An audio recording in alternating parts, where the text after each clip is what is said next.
ताज़ा खबरों के लिए कोणार्क न्यूज़ को सब्सक्राइब करें और बेल आइकन जरूर दबाएं।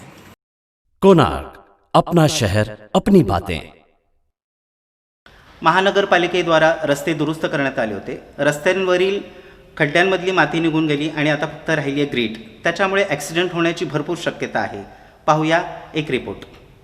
हर साल यदि बात करेंगे तो शहर में जो कि सबसे जानलेवा परिस्थिति होती है वो होती है रास्तों की। बरसात के पहले प्रशासन को जो काम करना चाहिए है कि रास्तों की दुरुस्ती कर दे ताकि जो दुर्घटनाएं होती है वो दुर्घटनाएं ना हो, और जिस तरीके से लोगों ने जो जाने गंवाई है और जो गंभीर रूप से घायल होते हैं वैसी परिस्थितियां ना उत्पन्न हो। लेकिन हर साल की तरह जो है यही सुनने को मिलता है कि बरसात के पहले जो है काम नहीं किया गया, देरी हो गई टेंडर की प्रक्रिया को लेके, या फिर किसी जो कि टेक्निकल चीज़ होती है उन चीज़ों को लेकर जो है प्रशासन हमेशा ये कहता है कि कहीं ना कहीं देरी हो गई, जिसकी वजह से परिस्थिति जो है ख़राब है। और वो इसके लिए ये भी जनता से कहता है कि जल्द से जल्द इन चीज़ों में सुधार लाया जाएगा। लेकिन हालात से जो है हर एक नागरिक वाकिफ़ है कि किस तरीके से परिस्थितियाँ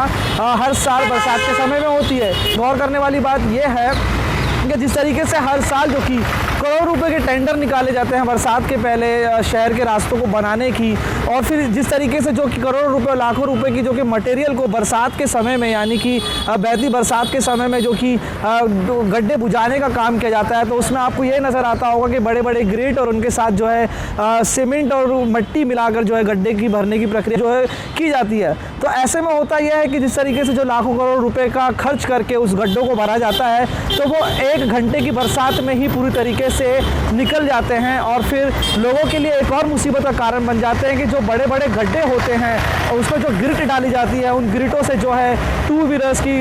जो है गिरने की घटनाएं होती है, यानी कि जो वाहन चालक रहते हैं वो उससे लगातार स्लिप होते रहते हैं। यानी कि ये कि जो बरसात के पहले काम करना चाहिए उसे जो है देर करके बरसात के समय में किया जाता है, और फिर लाखों करोड़ रुपए जो है बर्बाद हो जाते हैं जो कि आम जनता के टैक्सेस के होते हैं। ऐसे में गौर करने वाली बात यह भी है कि इस खराब सड़क दुर्घटना के कारण जो नागरिक गंभीर रूप से घायल हो जाता है या फिर जिन्होंने अब तक अपनी जानें गंवाई है, प्रशासन द्वारा उनके लिए किसी भी तरीके की कोई सहूलियत है वो नहीं कराई जाती है। तो कहीं ना कहीं बड़ा सवाल उठता है कि हर साल जो है जिस तरीके से परिस्थितियाँ होती है, इस साल तो प्रशासन का ये भी कहना है कि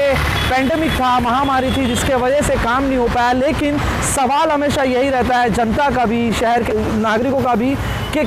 जिस तरीके से बरसात में जो परिस्थिति ठीक होनी चाहिए वो इतने सालों से क्यों नहीं। तो अब देखना है कि शहर में जिस तरीके से जो कि हर साल करोड़ों लाखों रुपए खर्च करके रास्तों को बनाने की दुरुस्ती की जाती है, फिर से प्रक्रिया शुरू की गई है, शहर में रास्तों के गड्ढे बुझाए गए हैं, लेकिन कहीं ना कहीं जो बड़ी बड़ी ग्रिट है वो कारण बन रही है दुर्घटनाओं का, जिससे लोग जान भी गंवा सकते हैं, गंभीर रूप से घायल हो रहे हैं। तो प्रशासन कब तक ठोस तरीके से इन रास्तों की दुरुस्ती के लिए काम कर पाएगा।